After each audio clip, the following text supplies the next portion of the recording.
Hello, Sunshine. I'm Alexi LALAS, and welcome to the State of the Union podcast, where we look at the beautiful game on and off the field through the lens of red, white, and blue-colored glasses. This week, we'll be talking about the Dutch decision. We'll be talking about how that affects other leagues, including the Bundesliga. We'll be talking about the great Arsene Wenger and his legacy. We'll be talking about World Cup themes/songs. We'll also be doing our combined all-time United States national team. That's both with the men and the women. And that'll be fun. We're going to have a draft and have some fun with that and so much more. But first, joining me, as always, my friend, my colleague, my guiding light, David Mosse, a soccer savant and a Fox Soccer researcher and writer extraordinaire. Mosse, how are you on this Sunday morning? I am doing very well, hanging in there. What is the latest? Because as we make it through the week, either by text or by social media or any other form of communication out there that that is so prevalent right now, and even more so because of what we're all going through, people get a hold of me, and inevitably we start talking about what we had discussed on the pod or just in private about what we are watching, what we are binging, and it's always an interesting topic to hear what you are doing. I have a couple of things that I want to mention. But first, how is your binging? How is your television viewing going while we are on lockdown here? Well, last Monday, I had one of the most emotionally draining nights of television in my life. I watched the series finale of The Plot Against America, then a riveting episode of My Brilliant Friend, into the season finale of Better Call Saul. 3 intense 1-hour dramas right in a row. So that was something. And then this past week, I watched Unorthodox, which is a Netflix show getting a lot of attention about a young lady who escaped from a Hasidic Jewish community in Brooklyn and fled to Berlin. I thought that was excellent. It's just 4 episodes, already banged them all out. And next on my list is Ozark, which I am going to start watching this upcoming week. So between like Ozark, Better Call Saul, Narcos, if this soccer thing doesn't work out, I might start a drug cartel because I am now something of an expert on the subject. I've done the requisite research. Well, stranger things have happened. Hope that you don't, though. Okay, so, and a lot of these things that you're mentioning violate my principle and my rule of while they may have come to the end of a season, they're not necessarily the end of the entire show, right? So the end of Better Call Saul, now you're just waiting for the next season. Is that what's happening now, or is it completely done? There's one more season, 13 episodes, and who the heck knows when that's going to be because this might delay production of it. And so that's another thing. Look, I know, as you know, my rule is I don't watch until it's completely done. But even saying that, at the very least, if I were to watch something, I would want to know when that next season is coming about. You know, now in this day and age, I mean, back in the olden times, we used to know exactly when the new season was starting, and you had the fall and the premieres and all that kind of stuff. But that now there's no rhyme or reason. I guess there's no time anyway right now. Days, months, time doesn't matter anymore in the world that we live in. Not that it ever mattered for the TV production that goes on right now. All right, so a couple of things that I have watched, good and bad. I mentioned Waco, I think, last week. And that has, I think, 6 episodes on Netflix. And my friend Keith Costigan actually took it was a tepid type of recommendation, but still, if we weren't in this lockdown right now, I'm not sure I would be recommending it, but it gets you through a few days and stuff like that. I finished that, and as I had said before, it's way too long. But in this day and age, what is too long anymore, right? So, but I think it's still worth it. I didn't learn a whole lot, and I thought it was slanted in a certain way, as to be expected. But it was still entertaining. But it was much more of a docudrama and a glorified television version. I mentioned that. So that's the okay. The good was on HBO, actually. I'm sorry, on Apple TV, excuse me, if anybody has that. The Beastie Boys story. It's a documentary on the Beastie Boys. Now, the mark of a good documentary, as we have often said on this pod, is even if you don't enjoy or know anything about the subject, if you still enjoy the documentary, for me, that's great. So for example, watching Senna or watching the Maradona or watching the 2 Escobars, you didn't have to like soccer or auto racing or anything to care about what was going on and to be interested and intrigued by those documentaries. The Beastie Boys documentary, for me, is that type of documentary. First off, I am not a Beastie Boys fan. I grew up knowing what the Beastie Boys are, but it just never appealed to me.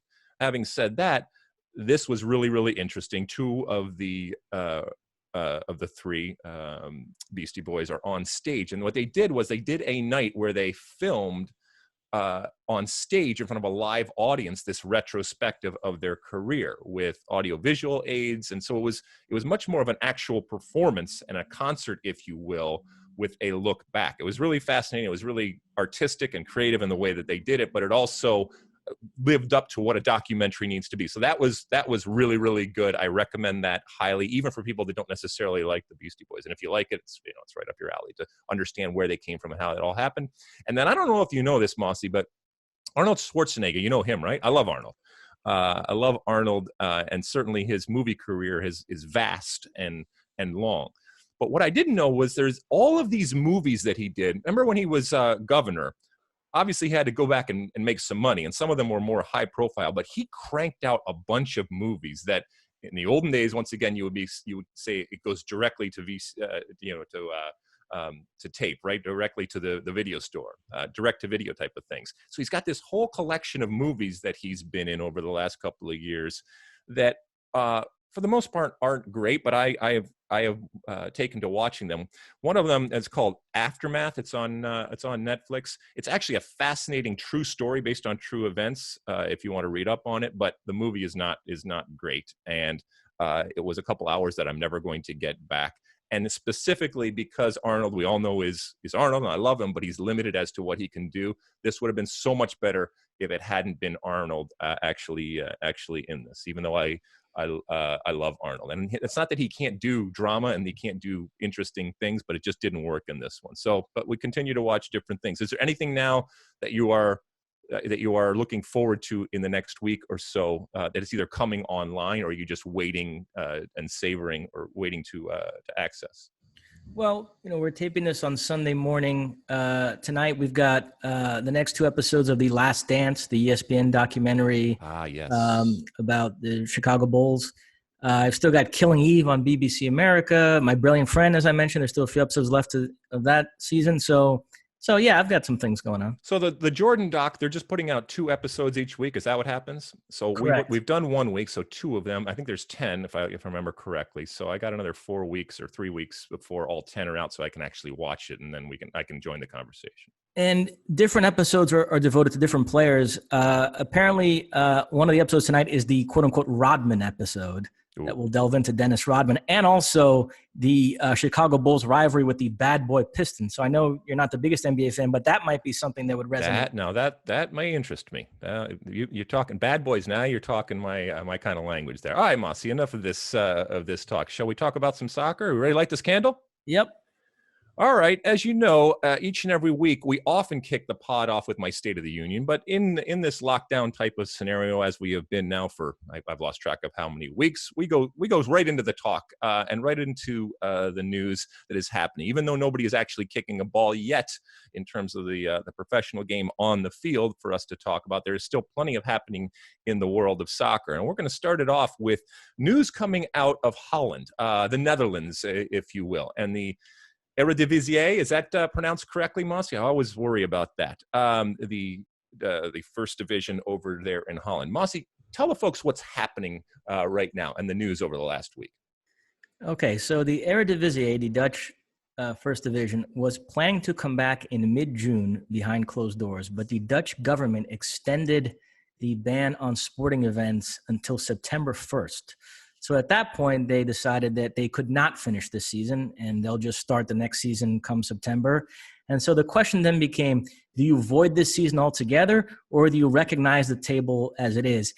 And what they did, which was interesting, they kind of split the difference on it. They did not award a champion. Ajax was in first place. They were level on points with AZ Alkmaar, but ahead on goal difference, but they were not awarded the title. And they are not doing promotion relegation, but the Champions League and Europa League berths will be handed out based on the way the table was when play was stopped. And that's important because UEFA do not want these countries to void this season. And the hammer they've been holding over everybody's head is that they've been saying, we might not accept the team that you send to the Champions League and Europa League next season if we don't approve of the method by which they qualified. And so the Eredivisie is doing is saying we're going to recognize the table as it is for that. So that satisfies UEFA. And then whether we award a champion or not or do promotion and relegation, that's none of UEFA's business. That's for us to decide on our own. So it's an interesting sort of path they've laid out here for other countries that have been sort of struggling with this decision. So that's kind of where we are right now.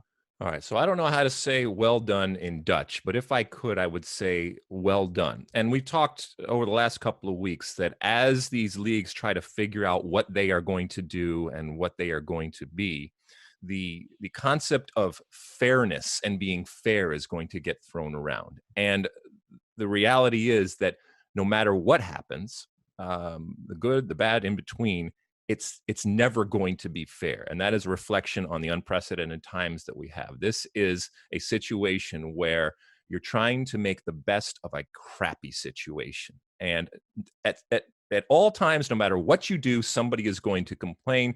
People are already complaining in the form of considering legal options, whether it's AZ and the fact that they were there and not getting the opportunity to possibly pip Ajax at the end there, or others that just feel that this is unfair and feel aggrieved. And usually it comes down to money, and it comes down to the business that is behind all of this.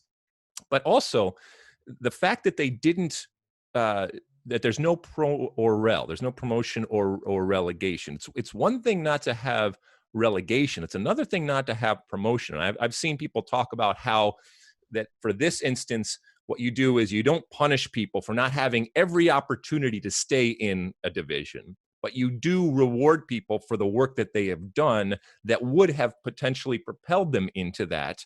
So you fall upward as opposed to falling backwards. And so it's interesting that they did neither, because there's been proposals of saying whoever was going to get promoted, promote them. You just add a couple of teams or however many teams you usually do it and then play that season out. But the problem with that is, and we've talked about this before, Mosse, is that I don't want leagues doing things right now to force the season to be completed that are going to hurt future seasons. And I think this was done with an eye to, all right, look, our 20, or what I guess would be our 1920 season from an Eredivisie perspective is always going to have that caveat, is always going to have that asterisk. Let's just bite the bullet. Let's deal with it right now, and let's start anew when we start that new season. Even if we're starting that new season in front of empty houses without fans, at least we're starting it without additional teams, because you have additional teams. And once again, then that next season is going to have that caveat and that asterisk because, hey, there were 2 more teams. You had to play more games, or you didn't have to play this person and stuff like that. And there's always going to be that argument. I think they're trying to avoid that, saying this is crap, but let's have this crap time to the extent that we can be encapsulated and not let it leak out and taint future seasons. Well, first off, let me echo your thoughts that these are all bad solutions. So every scenario, somebody's going to feel hard done, but you're trying to pick bad bad solutions. What we're exactly trying to find. The best bad solution. There are some people that feel like playing in empty stadiums is farcical, and that you might as well pull the plug on all these seasons now. I'm of the belief that if you can play in empty stadiums over the next couple of months and do so in a way that's healthy for everybody, that you should go ahead and do it. I think finishing out the season in empty stadiums will give it a greater degree of legitimacy than if you just stop the seasons now. However, there are others who feel like even if you have to wait till August or September, we should finish this current season at all costs. I'm not on that page. I do think once you start getting into August, September, if that's when you could resume play and you're 5-6 months removed from having played previously, then that does start to get a little bit farcical and disconnected. And to me, at that point, you should pull the plug on this season and start planning for the start of the next one, which then raises this question of what do you do? Do you void this season completely, or do you recognize the table as is? Does there have to be uniformity up and down the table? Would you be comfortable with a scenario where you don't award a champion, but you do promotion relegation, or vice versa? You award a champion, but you don't do promotion relegation. You know what I'm saying? So it's sort of this question about how you should handle it. I think that in the Netherlands, especially with this being this close, not awarding a champion, and I think it is case by case, not awarding a champion is completely legitimate. We're talking about the EPL, for example, where Liverpool is so far ahead, I think it's completely justified. And I guess I would use the word fair, even though we know that fair has taken on a different meaning in this context, to say that Liverpool are the champions for this season, that we all recognize is going to have that asterisk, and we're not debating that. But to give Liverpool that title this year, I think is what can be done, and absolutely can be justified by the powers that be if they determine that that's what they're if they determine that that is what they're going to be. But the voiding, and the word voiding, of a whole season and what that entails, as you mentioned, both the ramifications internally and externally, the goals that were scored, the games that happened, the moments that happened, do they just poof and magically disappear? I mean, from a statistical perspective, do they actually continue to exist, or they just completely negated? If for example, the Bundesliga voided the entire season, if they were to follow suit and avoid it, would Erling Haaland, would his goals and that incredible period that we have just poof cease to exist? If you score a goal in a voided season, did you actually score a goal? Yeah, I think the option of voiding the season completely and pretending like 8 months of soccer never happened, that's pretty much gone out the window with UEFA saying that, no, if you do that, we're not going to allow, because Jean-Michel Aulas, the president of Lyon, proposed voiding the Ligue 1 season, and that the Champions League representatives next season should be the same ones from this season, which was very self-serving, because Lyon are in the Champions League this season and they're only in 7th place in Ligue 1, so they're likely not going to be in it for next season. And he was derided for shamelessly self-serving position.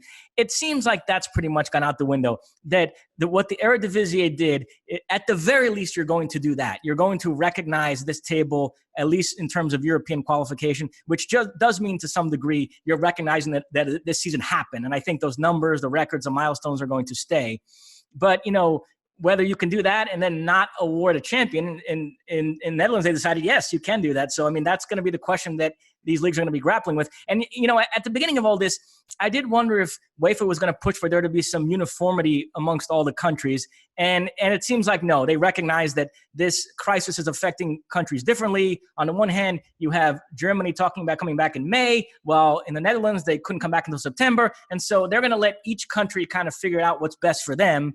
But, to me, it still gets back to this question of uniformity across the table. Is it odd to recognize something at the very top but not at the bottom? Award Liverpool the title but not do promotion relegation? So I think that's the question that everybody's grappling with right now. Yeah, and there's going to be a lot of loose ends, and there's going to be a lot of oddities, and there's going to be a lot of not confusion, but scratching of heads when these things ultimately come out. And I think that that's a reflection of what we talked about. Also, I think I should make a point to everyone listening or watching that we're talking obviously about the upper echelon of teams, and yet these dramatic times are inflicting pain certainly on that part of the business, but it gets even worse and worse as you get further on down, especially when you come to second, third, and lower division teams that don't have the television contracts, that don't have that money from a television contract. So the actual playing of games, in an empty stadium, doesn't necessarily change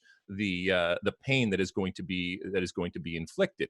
And so when you have lower division teams and teams that require and rely so much on that game day revenue, whether it's ticketing, whether it's concessions, whether it's merchandise, parking, the marketing that comes with the game day type of marketing that happens, all of those different things that you can't satisfy, then that equation and that business equation, it starts to be very, very different than for the elites of the world, if you will, when it comes to the first divisions out there, and what they are considering and what they are calculating when it comes to putting on these games going forward. So, this isn't I guess it is a kind of a doom and gloom. While I remain cautiously optimistic that we will get back to playing soccer, the ramifications are going to be long lasting, and there will be pain felt throughout our sport, at all levels and in all countries because of this, because it is a tenuous at best type of existence that a lot of these teams have. And without that revenue and without that that season long of revenue that is so closely associated and tied to having people in the stadium, and what happens when you have those for 20 or 25 dates through the year. It starts to change the economics and the business very, very quickly. Anything before we finish up here, Mosse? Well, just very quickly on MLS, if you're going to try to abide by the current calendar, then it looks like they are going to have to explore some sort of tournament scenario, all games played in the same location. But there are those, I'm sure you've heard them on Twitter, that think this is now the perfect opportunity to switch to a quote unquote European calendar. And by the way, there's a similar debate going on in Brazil where they've been dealing with this question of whether or not to conform to the European calendar. What do you make of that debate? Well, unless the coronavirus has somehow magically changed the seasons that we have, it doesn't change the challenges that are the very reason, and a big reason why MLS in this case, or other leagues, I don't know what their reasons are, but I'm talking about MLS, and many of the leagues in the US recognize that it's very difficult to sell the game even in the best of circumstances. And it gets more difficult, especially in some of these places where either people just don't want to come out and watch soccer in the depths of cold winter.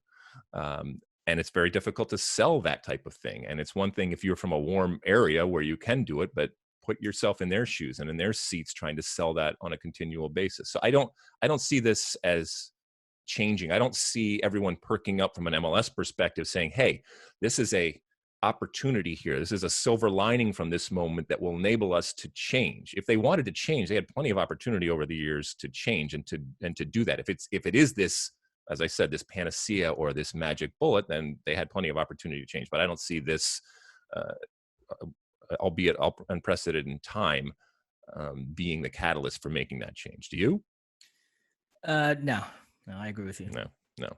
All right. Well, listen, things continue to, things continue to come out, and we just had the latest pushback of a date when it comes to Major League Soccer and the opening of training facilities, and so these dates get thrown out there, and they are targets. They are optimistic targets at best, but we all know, especially relative to the safety, that's the most important thing, and leagues have to work within the restraints and the confines and the regulations of their countries. And so just because a league says that they would like to do this doesn't mean that is actually going to happen. This is a fluid type of situation that we're going through here. Fingers crossed from a Bundesliga perspective, which I guess right now would be the first one to come online to actually play games. Fingers crossed that it continues to head in that direction, and that we get to see the Bundesliga teams actually kicking a ball, and what that looks like, and that the players and the personnel involved are safe, and that this is, as we've said many times, this canary in a coal mine type of situation that provides a template for at least a return to people kicking the ball. I know it's not normal, and I know it's not what we're used to and traditional, but maybe this is the start of some professional sports, not just soccer, but professional sports coming back to give us that escape that we all know pales in comparison to everything else. But we will see going forward. Anything else, Mosse? No, that's it. All right, moving on. All right, let's move on to some Ask Alexi. You know that portion of the show when you use that hashtag Ask Alexi and you send us your comments, questions, and concerns out there on all the social media platforms, the Twitters, and the Facebooks, and the Instagrams, and I guess TikToks, and all the different places out there. I don't know if they have that out there, but you use that hashtag Ask Alexi or Ask Mosse for that matter, and you send us through, and we pick three as we're about to do here, and we read off some questions and some comments and concerns. What do the people want to know this week, Mosse? First up, at SC5145, which one would you choose to start a team, Dempsey, Donovan, or McBride? Interesting. So I often get the question between Dempsey and Donovan, and I always come out on the side of if it's a bar fight or a street game, I'm always going to go with Dempsey. If it's a World Cup game, I'm always going to go with Donovan. But when you add McBride to the picture, and as SC5145 asked, choosing to start a team, that changes the equation quite a bit. So between Clint Dempsey, Landon Donovan, or Brian McBride, who would I pick to start my team with? Brian McBride, every single time. And this is why I would pick Brian McBride. So you're choosing to start a team, and theoretically, this first choice is somebody that you're going to be able to build around. So obviously, they have to have the ability and the talent. I think all three of those in equal parts, but in different ways, have as much talent as we have seen from Americans over history, in different ways, as I said. Brian McBride, right now, if I look at those three, he's the only one that I actually know what position he plays. Okay. And that in and of itself, there is a value to. So Brian McBride, we know one of the greats when it comes to the air. He didn't get a lot of credit for the work that he did in terms of holding the ball up. And he was much better than with his feet than people gave him credit for. But certainly in the air, just incredible prowess. And so automatically, I have an idea when I put Brian McBride in my team, how we are going to play, because you have someone that is going to provide that outlet in terms of possession, but you have also someone that loves the ball in the air, either to actually go on goal or to flick on. And so there is, in Brian McBride already, there is a style of play, as opposed to Clint Dempsey, who we know famously, Bruce Arena said he tries. Okay, but that's not a style of play, trying. Okay, and then you have Landon Donovan, who is efficient and one of the greats, but he doesn't carry a team, and he doesn't dictate how your team is going to play. So for me, it would be Brian McBride if I was choosing to start a team, because when I make that pick, I know immediately what kind of team I am going to get. All right, Mosse, would you agree with that, or would you have anything to add to that? Does my rationale make sense? It does make sense. I think I would still go Donovan. I just think he's the most gifted player of the three. And that's a different question. Okay. You're right. But okay. All right. What else, Mosse? Next up, at the Smiths, 1986. 2 years ago this week, Arsene Wenger left Arsenal. What do you feel being overseas is his legacy? Evidently, he has a legacy in England, and now this guy's wondering all the way over here in America, is his legacy any different? Have we somehow, has it been changed in some way? No, I mean, when I think of Arsene Wenger, I think of one of the great managers in history of the game, but in particular, obviously, he will forever be tied to Arsenal and what he was able to do. We know that it almost is two different chapters in the first part, which not only was successful, but was historically successful and really came to define him. And in doing so, define what Arsenal was in that period. The success, the teams, the way that they went about it, the consistency that they had. And then the second chapter of that story is where it gets murky. But in doing so, I think for me, it only confirmed or reaffirmed how important he was to not just Arsenal, but an ever-changing landscape of what football, soccer, and where Arsenal fit in. He was able to make that transition from what he knew and was very, very good at to the I don't even know if this is a word, the businessification of the sport to a much greater degree than we had ever seen. And he had to evolve and change. But in doing so, his legacy and his reputation took a hit. And some of it was fair. Not all of it was fair. But to answer your question, I don't think that, look, and if you were born at a different time, you don't have the context and the understanding of what came before. And so you'll only look at Wenger, especially in social media, where he was getting just criticized every single day and Wenger out and all that kind of stuff. Then you'll have a warped perception of what he actually was, what he is, and how important he was, not just to Arsenal, but to the game and obviously to the evolution of the EPL. Mosse, thoughts? Yeah, the nature of these things is that the farther removed you get from it, the good outweighs the bad. The good endures more, and rightly so with Wenger. As you mentioned, he's an immensely important figure in Premier League history because of the kind of player that he started to bring to the Premier League and the kind of football that Arsenal played. And obviously the success, 3 Premier League titles, 7 FA Cup crowns, the Invincibles, and all the rest. I will say, though, a couple things. While with Manchester United, we look at their failing as their inability to preserve that winning culture and winning identity that Sir Alex Ferguson had instilled. I think when you look at Arsenal the last couple of years, their failing has been the inability to move away from the staleness that had set in during the last few years of Arsene Wenger. So as much of a legend as he is, you see a club that's trying to kind of disassociate from him in a way, at least in terms of what the last part of his career was there.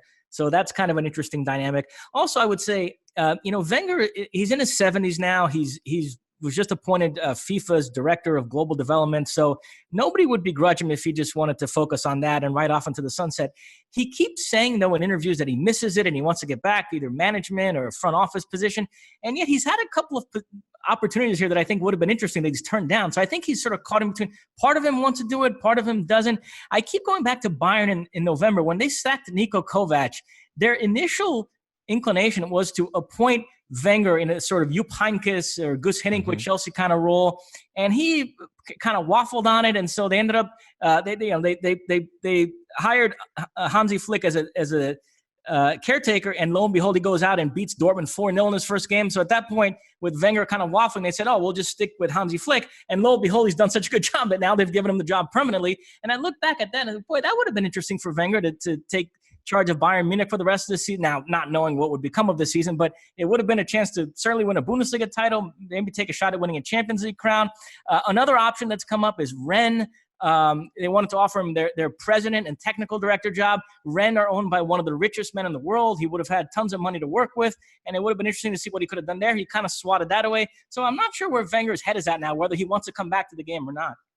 But as far as his legacy, just let me finish with this. If it is not the responsibility of a generation to understand, appreciate, or respect what happened before. Okay. It is Janet Jackson. What have you done for me lately? And so whether it's overseas or not, I still think that there is a group that looks at him in that period, as you mentioned, Mosse, and therefore is going to judge him by that. Once again, soccer isn't fair and life isn't fair, okay? And that type of perception of him, while for those of us that kind of straddled those two times, we can look at it and say, well, that's not quite what he was or is. It's not, I can't hold them accountable for not having that context or having that past. That's the way of the world. And oftentimes it's what you have finished on as opposed to what you started as. And for him, whatever luck or bad luck he had, it was he started off great and didn't finish great. And so that there's a whole portion of people that only saw the part that where he didn't finish great. All right. Any other questions here, Mosse? I think we got one more, right? Last one. At Young Marvin G, which, what a stupid Twitter name. I mean, I don't know who this individual is, but he asks, what's the best World Cup song of all time? While not the official theme of the 2010 World Cup, Wave and Flag by Kanan is my favorite.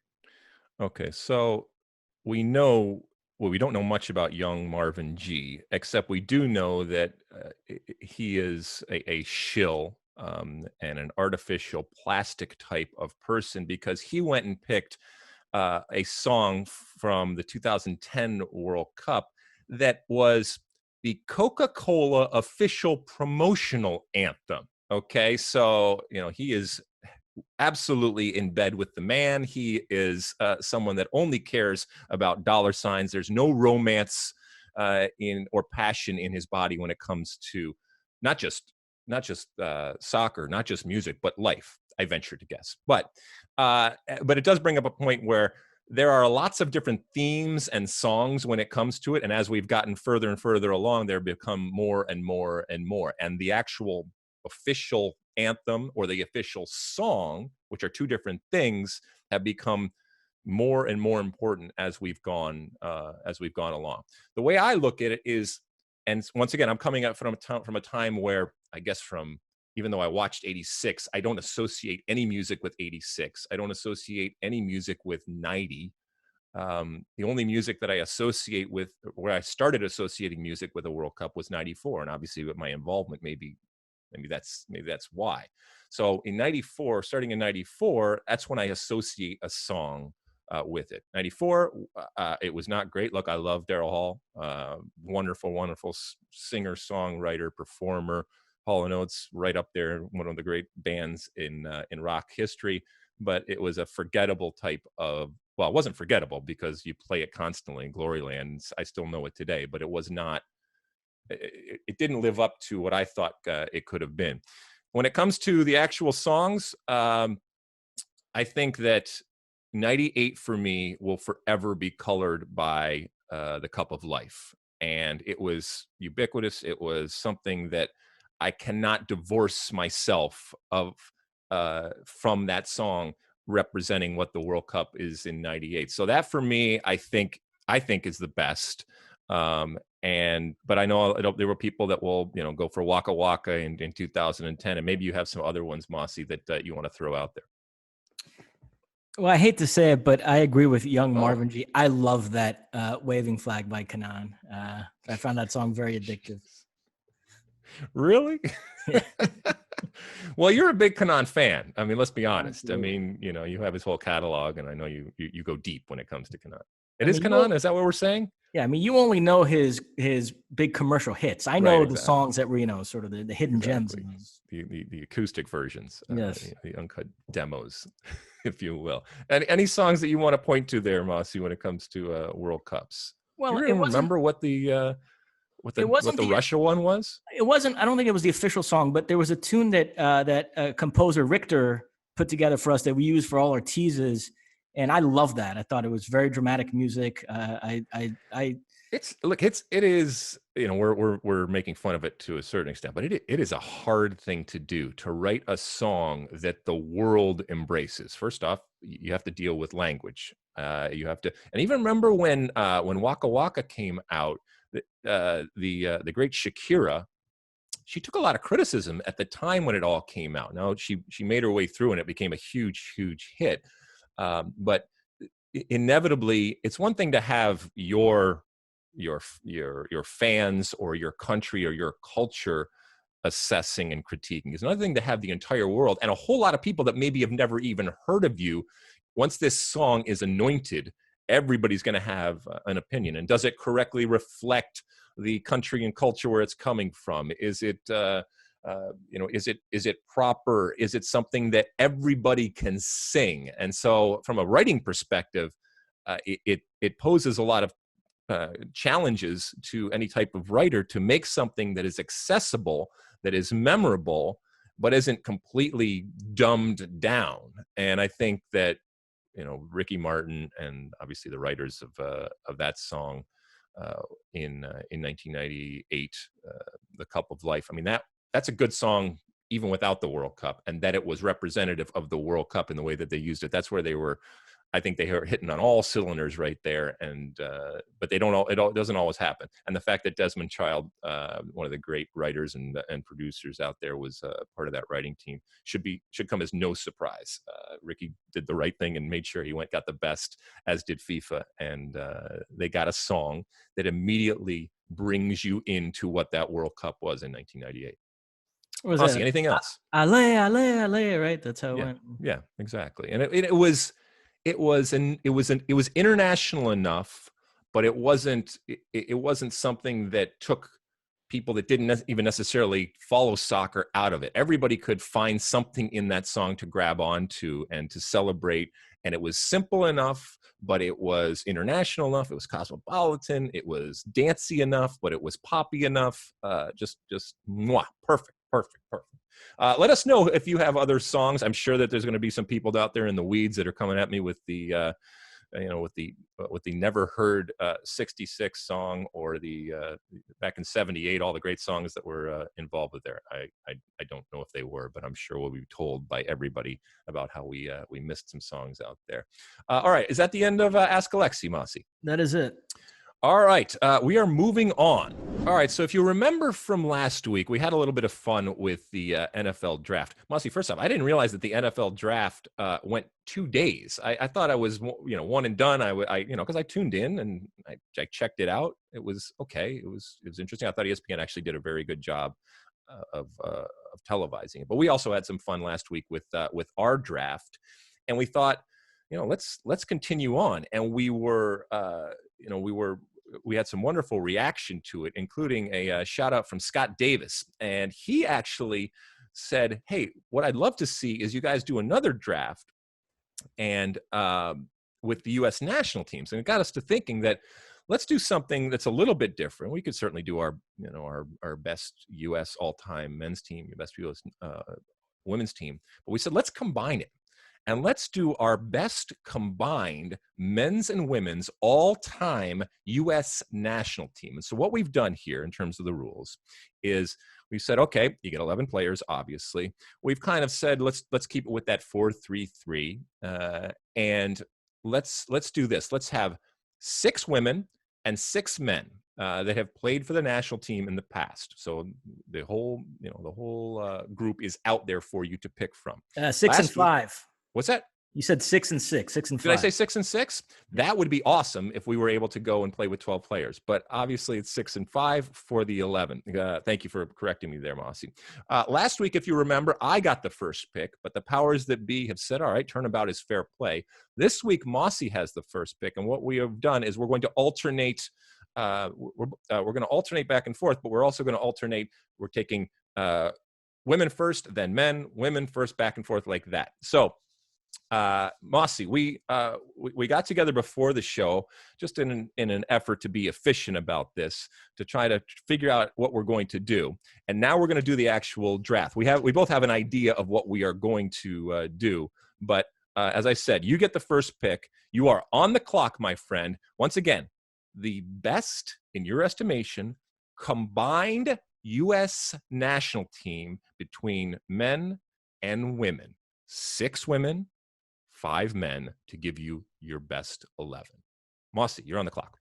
Well, before we get to my pick, a couple of things. The NFL draft was 3 days long, and thank God, because the third day is when there was a host. There were a host of Michigan players selected, which brought our total up to 10. By the way, we were tied for the second most with Ohio State. Only LSU, who had 14, had more. So, not a bad 3 days for University of Michigan, although. and how many of those players are actually going to play? Not many, because they were, like I said, they were mostly late round picks. So the odds of them having significant. All right. Well, I only made it through a little bit of the first day, but I did my American duty. All right. Although there was a Michigan player that was famously a 6th round pick in the 2000 draft, and he went on to have a pretty good career, which will continue in Tampa Bay this upcoming season. Are you familiar with who I'm speaking of? Yes, I am, because they show that picture, that 360 picture of him without his shirt on constantly, that evidently is part of the draft, right? They put you in your underwear and then they take a picture of you and they do a 360 thing. Yes, that would be Tom Brady, the great Tom Brady. Correct. And before we get to the soccer thing here, just one thing. You mentioned the response to our global draft last week. I received a lot of tweets from people tweeting me their best 11 with Messi and Ronaldo both in it. So I don't want to insult the intelligence of our listeners. I think Alex Dow just did a really poor job explaining when he posted this segment on Twitter what the rules were. But I think people think you went off and picked your best 11 in the world. I went off and picked mine, and then we compared it. No, we were drafting against each other. So Alexi had the first pick. He chose somebody. That player was then off the board and not available to me. So we couldn't have any of the same players. So right. as is the case with what we're about to do right now. Exactly. So just because I don't pick somebody, okay, doesn't mean that I wouldn't have picked them. Okay, there go are ahead, people Mosse. walking around right now that think you wouldn't have Messi on your world best 11 team, and I wouldn't have Cristiano Ronaldo. I mean, that's not a great example, but okay. Okay. Female. Yeah, my first pick, which has to be a U.S. women's player, I am going to go with Mia Hamm, and I am going to put her as one of my front 3. We'll figure out formations at the end, but just know for now that Mia Hamm is going to be one of my front 3. The great Mia Hamm. And any reason for that pick other than she's great? Well, I think she is in the conversation for greatest women's player of all time. So it's hard not to go with her number 1 in a draft. All right. I will say that this was much more difficult than I thought it was going to be from a strategic perspective. And I have made these picks out of strategy. I want to win a game that I am playing, and that is reflected on the page. So, once again, just because I don't pick a player doesn't mean that I don't like them, or doesn't mean necessarily that they aren't great players. Okay. But in my 11 here, I was very strategic, and I'll explain along the way why I made some of these picks. My number 1 pick is Tobin Heath. Okay, I have had the incredible privilege to actually play in a game and multiple games with Tobin Heath pickup games, and I have seen what she can do and her ability up close. Obviously, we've seen it from afar in terms of what she can do in the women's game. And I think she would have no problem being in this type of environment. And with her attitude and her passion and her ability to beat people and her ability to be up for the challenge, I think she would relish this opportunity. So she is my number one pick, Tobin Heath. Put it in ink right there in my starting 11. I'm gonna play her on the right side of a 4-3-3. Okay, so my next pick then has to be a man, Yes. per the rules, and I am going to select Eddie Pope for the center of defense. Oh, you bastard! I felt it important to lock up that male center back spot because it is slim pickings there, as you know, Alexi. Not a lot of good options over there. Yes, it is. I mean, it's scorched earth pretty much since the mid '90s.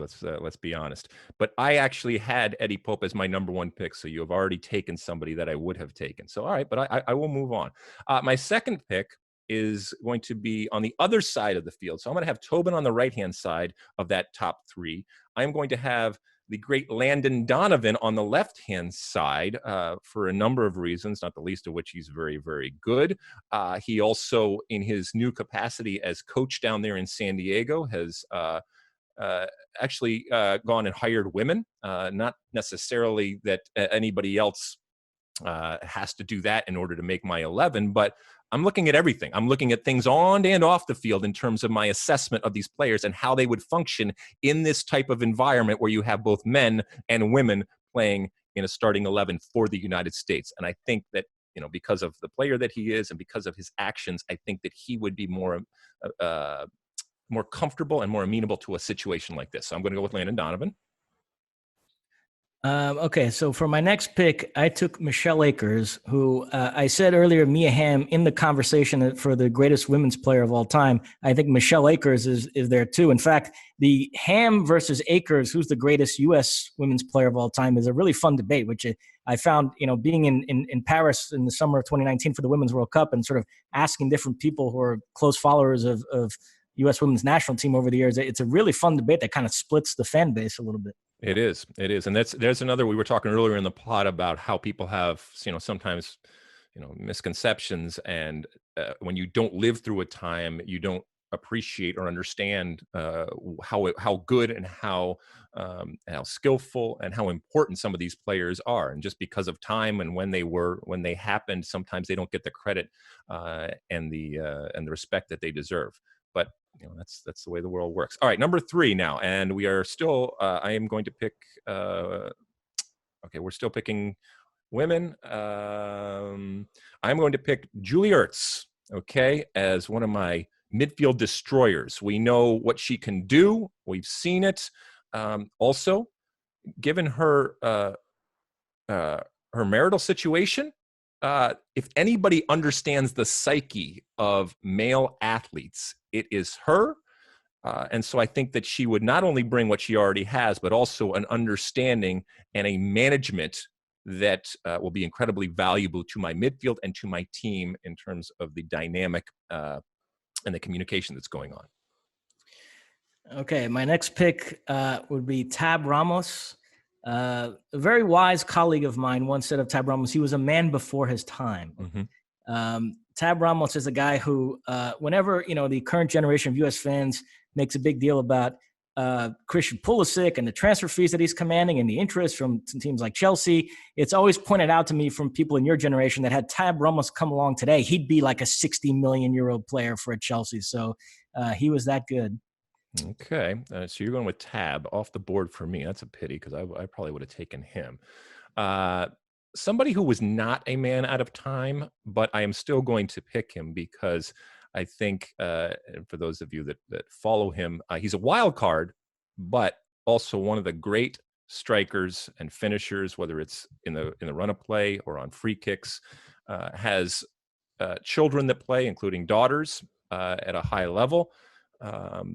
So I'm going to go with Eric Winalda as my 4th pick, right up top. Eric Winalda up top. So I already have my top 3 filled in. Landon Donovan on the left, Tobin Heath on the right, and Eric Winalda up top. I don't rate Ronaldo that highly as a striker, but I will say he's the best on-air co-host I've ever had for sure. Well, there's no doubt about that. Next up for me, back to the women, I'm going to go with Becky Sauerbrunn. So I've now locked up my center back pairing, Eddie Pope and Becky Sauerbrunn. Okay. Yeah, I'm concentrating most of my efforts still up the field. I have not even delved into the back yet, but okay. So you have Becky. That's a good pick, Mosse. That's a really good pick. All right, I'm going to go with the great Christine Lilly in my midfield three, along with Julie Ertz, just because she is, I think, at times underappreciated. And having said that, for the amount of accolades and praise that she does get, I still think that she is underappreciated. And so I think she would be a wonderful addition to my midfield right there in front of Julie Ertz, who's cleaning up behind her. Okay, my next pick is Steve Cherundolo at right back. We've talked about him before. Yeah. Wonderful career. So he slots in the back line that so far includes Cherundolo, Pope, and Sauerbrunn. It's good. It's a good back. It's a good back four. I'm going to, with my sixth pick here, I'm going to complete my front six here, I guess. Yeah, I'm going to go with the great, and he was a great until he was cut down by injuries, John O'Brien. Right now, he's moved on with his life. He's a clinical psychologist. I think he has a doctorate in clinical psychology. So he understands, once again, the psyche of this type of situation. I think he would be operating on a different plane, not just his physical abilities, but his mental abilities to understand the dynamics that exist in this type of situation. I'm going to have him also in my midfield. So my midfield three is Lilly, Ertz, and O'Brien. Okay, my next pick is Carli Lloyd, who I am going to play as kind of an attacking midfielder. Like I said, we'll figure out the formation at the end, but I have her as one of my midfield three, which might be a little bit of a stretch, but we'll go with it. Got it. Okay. All right, that's good. I will. What am I going to pick? I'm going to pick. What am I going to pick? All right, I'm going to pick as my seventh pick on the left-hand side. Now I'm going to get into the defense here. Crystal Dunn. Okay. You can teach all sorts of tactics and you can teach technique and all that kind of stuff. But ultimately, the ability to play multiple positions and, as we saw this summer, an ability to play that left back position with her speed, I think that is going to be key. I got her right behind Landon Donovan, so there's that overlapping potential right there. Also, the covering with that type of speed when Landon gets caught out of position, which we know is going to happen at some point. I think she's going to be okay to shut down that left-hand side. So Crystal Dunn on that left-hand side behind Landon Donovan at left back. All right, what do you got? So my next pick, Clint Dempsey, as one of my front three. So the way I envision my front three is Michelle Akers is the target person, and then Mia Hamm and Clint Dempsey kind of floating behind her. So that's my front Nice. three right there. Nice. All right, I'm going to go to my right-hand side, and what I'll call my right side of my team is kind of my bohemian right, if you will. I'm going to put Frankie Haydick on that right back position. So he's backing up Tobin Heath there. So that's an interesting right side for my team, both from an attacking and defending perspective right there. Lots of love, lots of heart, lots of romance, lots of hair, lots of creativity, lots of flair, lots of personality, if you will. So I'm loving my right-hand side there with Frankie Haydick on the right back position. My next pick is Julie Foudy to complete my midfield three, which is Foudy, Tab Ramos, and Carli Lloyd. I know that's a bit unbalanced, but you generously let me get away with it. No, I'm gonna let you get away with it for now because I'm gonna kick your ass on the field. Okay, mm-hmm. I mean, I'm gonna control the entire midfield. Okay, and we all know that's the engine. That's you're able to control that. You know, then everything else is going to come easy. But if that's what you want to do, that's fine. You go ahead. But I'm going to put my midfield three up against your midfield three anytime. Okay, so now I'm moving on to my back, which I have neglected through most of this process. I went back and forth as to have a male or female goalkeeper. And what I've come down to is for my ninth pick, we are picking females right now. So I'm going to pick Hope Solo in goal. I'm going to need her to step it up. And that's saying a lot from one, if not the greatest goalkeeper and one of the great American players ever to play the game. But I'm going to need her. I'm going to need her to step it up. I don't want any, problems on or off the field. I don't think that is going to happen, because I love the fact that Hope Solo, when it's on the line, she comes to play. I think she will look at this with a chip on her shoulder. And that's the type of player that I want. And I think it's going to be reflected in her ability to save the ball in this type of environment. I think that while she's already at an incredible level, I think this will only propel her to an even better level. And you would see a Hope Solo that we hadn't seen and didn't even fathom actually existed. So I'm going to go with Hope Solo in goal. And I will go with Tim Howard with my next pick. So I will fill my goalkeeper. So we talked about the Mia Hamm, Michelle Akers debate. The U.S. men's goalkeeper three-way Tim Howard, Brad Friedel, Casey Keller debate is, I mean, you could rank those three any which way, but I went with Howard. I think club and country, he has the slightly better overall resume than the other two. So I went with him as my goalkeeper. Okay, I have 2 picks left, and I have to pick a male right now. I'm going to pick Carlos Bocanegra, longtime captain and center back for the men's national team. He's got that nice left foot over there on that left-hand side with Dunn and Landon. So I'm going to go with Carlos Bocanegra right there. I think that's a solid choice. And I will close out my team with Kelly O'Hara at left back. Oh, okay. That's good too. And I will close out my team with Christy Pierce. We knew her for many, many years, and certainly when she was doing, for the most part, when she was doing the great things. And one of the reasons why I picked her was her great ability. We knew her as Christy Rampone. So she didn't go forward. That's not what she was all about. She is just there to defend. She loves to defend.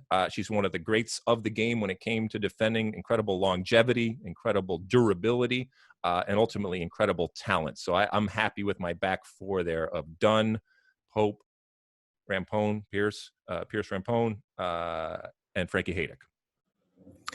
So there you have it. All right, so we did say that we were going to play a 4-3-3, and we will put it up in the way that we each want it. We also understand that we wanted some leeway here, and you can kind of do some different things. But as I said, I started thinking about this before we recorded the show last night, and I started to put down names, and then I started to get into why am I picking this person? Why am I picking this person? Does this look good? I did want to have some balance. I did want to look at a team and say that team could compete. I didn't want to say that team was out of balance, or that team was top heavy, or that team isn't going to be able to defend, or anything like that. So I'm happy with my 11. And hey, you can do this on your own. You can get with a friend and go back and forth and find out what 11 you come up with. As you know, we're going to go back and forth. And so just because we don't have somebody in our 11 doesn't mean that we wouldn't pick them. But let us know what you would do with your 11. Tag somebody else out there and do your own type of draft. It's not as easy as it sounds or as you think. But if you do have questions, comments, or concerns about this, let us know. It is an interesting exercise because it makes you think about the attributes that each player has. It makes you think about the positives and negatives of each player. And it makes you think of how would it ultimately look if we took the field as a united American team with both men and women. Would that be something that you would want to see? Would that be something that would be entertaining, that would be interesting? Is that something that possibly could happen in the future? I don't know. I'd like to see it. I don't know about you, Mosse, but I'd like to see it. What about you? Well, the two notable omissions for me, two players that going into this exercise, I would have thought if they were available, I would have definitely jumped on them. And somehow, as you mentioned, it's hard that you start running out of spots quickly. Claudio Reyna is nowhere to be found here. I sort of had it as if two of my three midfielders were going to be women. That left one spot for a man. It sort of came down to Tab versus Claudio Reyna. I went Tab. Are you okay with that? Is that I am, and then that's not a knock on Claudio. I like you said, I was doing this and I started running out, especially when we went with 6 and 5. We could have gone with 5 and 6, but we just decided to go with 6 and 5. And there's, as I say all the time, we are human beings and we come with our inherent biases and histories when it comes to these things. And so you're thinking about it as a human being, and you're trying to say, well, would this person actually be able to do something here? Or if this actually played out, would this person naturally move over here? But this is, I don't know, I thought it was a really cool exercise. Well, then and I had a fun time doing it. I went Acres over Wambach, which was one that I sort of agonized over, and then Megan Rapinoe also wasn't picked, which is a bit surprising. Listen, I know she's somebody who, is it fair to say, I don't want to get anybody upset here, but her level of fame is sort of disproportionate to her ability. She's a very, very good player, but you wouldn't consider her strictly as a player on the level of a Mia Hamm, Carli Lloyd, Michelle Akers, right, in terms of the U.S. women's sort of pantheon. I think it's not a problem. It's just the reality that when we think about Megan Rapinoe, the image and the personality and all the off-field type of attention, it tends to take precedent. It tends to color everything that we say or see about her as a soccer player. If Megan Rapinoe, if all that she was judged on was the actual soccer, she would not be the icon and the star that she is right now. And that's not to say that she's not a great soccer player. She is. And the goals that she scored, the awards that she has won, the success that she has brought, just from a pure soccer standpoint, that puts her in an echelon that absolutely is fair to talk about her as one of the greats of the game. But she transcended the sport because of the things she said, the things that she did, and then she accompanied it with great performance on the field. But without one of those things, we're not looking at her in the same way. So, yeah, I mean, and I'm happy that it happened to her, because she has used that power, and she has, in her way, made soccer more important, and made soccer more accessible, and made soccer more successful. Ultimately, that's what I want, and I want it to be in America. I want it to be from an American player, and that's what she has done. But you're absolutely right in that the way that we talk about her and view her is very, very different because of the personality and the star that she has become, and all of the different things that surround her that have nothing to do necessarily with actually kicking the ball. And it's not her fault. It has nothing to do with fault. She plays that up, and she has used that to her advantage. And believe me, I know about doing that. And I don't begrudge her that. That's wonderful. That's wonderful. So, and we will never be able to separate that. So that's a good thing. Mosse, anything else? Well, one last thing I want to get in before your final thoughts, because I'm still getting a lot of tweets about this, even several weeks later. History now remembers it as if I didn't like season 2 of the Sunderland Till I Die documentary. So I do want to clarify my comments there, because I'm getting crushed on Twitter for it. I liked it. I liked season 2 very much, thoroughly enjoyed it. I thought it worked great as a sequel to season 1, but I did talk to some people, including yourself, who didn't like it as much. And I was trying to sort of take a step back and understand where those people might be coming from. And I thought, well, maybe I liked it so much because I had seen season 1. Maybe as a standalone documentary, it wasn't quite as good as the first season. So that's all I said. And yet I've got people tweeting at me about how great it was. I'm an idiot. And what are you talking about? So I just wanted to get that off my chest and clarify my thoughts. So what I hear is that you hate Sunderland, okay, both as a team and just as a concept. All right. Yeah, I mean, I didn't think it was that good. So, and I didn't think it was, and don't have me assess it after seeing the first season if you're not willing to have me compare and contrast with it. I don't think you can stand it alone unless you don't watch the first season, and then you can make that assessment. But this is a continuation. You want to make it a completely different documentary and a completely different show? Fine, go ahead. That's fine. But that's what I was given, and I think it's completely fair to compare and contrast it with that first season. But we know that sometimes things are taken out of context, Mosse, and sometimes you are painted into a corner that you don't deserve. I hope you're going to be okay. You're not going to cry, are you? Are you going to be all right? No, I'll be all right. All right. It's going to be okay. It's just people voicing their opinion and their, difference of opinion. And that's part of what makes our country great and our world great. Okay, that people have that platform to be able to tell you how badly you suck. Okay. All right, we've come to the end. Anything else, Mosse, before we go? And I give you my one for the road here. No, that's it. All right, so my one for the road here is I was thinking back about my past in soccer, and it's an interesting course. Maybe not. Maybe it's not interesting. I don't know, but I was thinking about the concept of leverage as it pertains to sports and as it pertains to life. And as you go through life, you learn these phrases, and then you actually learn what they mean in practice in life. And so I'll tell you about the first time that I learned about leverage, and it's directly related to the sport of soccer. For those that have listened before, you know that I attended the great institution of Rutgers University, exit 9 off the Turnpike in New Jersey, the State University of New Jersey. I was incredibly fortunate to be able to go there. I went there as basically a walk-on, in that I wasn't a scholarship, and I was at the agriculture school for the first 2 years of my existence there, not because I wanted to be at the agriculture school, but because that's where the only place that they would let me in. So for the first 2 years, I was in the agriculture school, but I was playing for the team. I was the captain of the team. We went to the Final Four. I was All-American.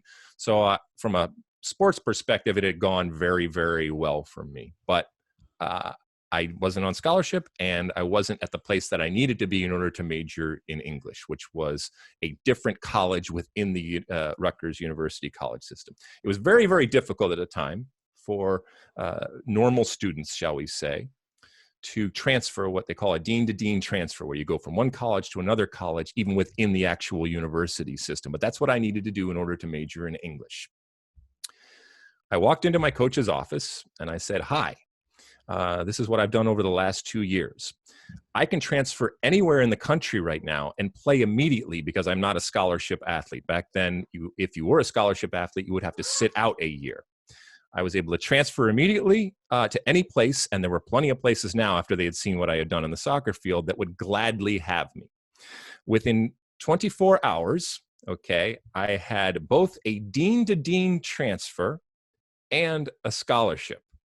And that is when I first learned about leverage and the power that you have to recognize in yourself and how to use that. Because I had something that they wanted, and they had something that I wanted. And over the years, I've recognized at different times. Was it unfair? Did other students at Rutgers have that opportunity? No.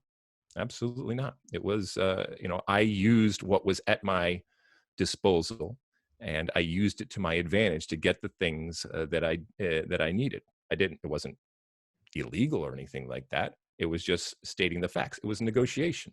And whether it's negotiating contracts later on or anything else, you use what is at your disposal, and you use that leverage in order to get the things that you need. All of that is to say is, as you go through life, you will find different situations where you use what is ever available and what is at your disposal in order to get the things that you need. And as I said, this isn't a hostage type of situation or anything like that. This is business. This is negotiation. And sometimes you get everything you want. Sometimes you get a little of what you want. Sometimes you don't get what you want. But soccer in that moment had given me the power and the leverage to go about doing the things that I needed to do and to get me the things that I needed to do, which was obviously scholarship money and being at a place where I could major in English, which in normal circumstances, without that leverage and without that opportunity, it would not have been as easy to do. And so that's my leverage story from a long time ago. And since that time, I've found different ways to use it. And by the way, it's been used against me. It's a common type of technique and tactic that everybody has out there. So I think about that often, because I was scared to death to do that. And I did it all by myself. Sometimes you have agents and different people do it nowadays, but I did it all by myself. I walked in there, and there's always the chance that they say, well, fine, go. And that's the risk that you take. But if you believe in yourself and you believe in what you're doing and that in what you deserve, they will recognize that it's mutually beneficial. But you have to know how much leverage you have, and as I said, when and how to apply that leverage. Mosse, anything before we head off into the great unknown here? No, that's it. As each and every week we say, we appreciate the fact that you continue to listen. We know that everybody's routine and ritual has been thrown out of whack, and we do appreciate that you are finding time to include this as part of your entertainment out there. We know it's not necessarily easy because of that lack of routine that people have, but we really appreciate, and we are incredibly fortunate that we have people that want to listen and want to watch at this time. Hope everybody is continuing to stay safe and sane as we go through this and go through this together. As I say each and every time, I do believe that good times and better times are ahead. I do believe that this too shall pass, but this is something historic that we're all going through together, and it's not easy. And we have good times and we have bad times, and hopefully this is a little respite. This is a little escape from the realities and the situation that we have going on. Mosse, we will talk again next week. Tune into all the different things that we have going, especially from a Fox perspective. We have Indoor Soccer, our weekly show that airs on Sunday. We have Stu Holden and his gang doing the EMLS FIFA games over there, and that's really labor intensive, but it's really interesting and fun and entertaining to see the productions that are coming out when it comes to the FIFA game and the players and the professional e-gamers that we are using, and see how they play, and the competition and the fierce competition that comes out from that perspective. And as we mentioned, who knows if Bundesliga is around the corner, but fingers crossed that it is, because that would be a welcome return to people kicking the ball. But we'll see how that all plays out. Send us your comments, questions, and concerns out there. Use that Ask Alexi hashtag. Rate, subscribe, review, download, do all of those different things, whether it's on Apple Podcasts or whether it's on YouTube or whether it's Spotify or all the different platforms out there. We appreciate you doing that. We will talk again next week. And as always, size the day. You like that clip? Well, my State of the Union podcast drops every week. Subscribe now on Apple Podcasts, Spotify, or wherever you get your podcasts.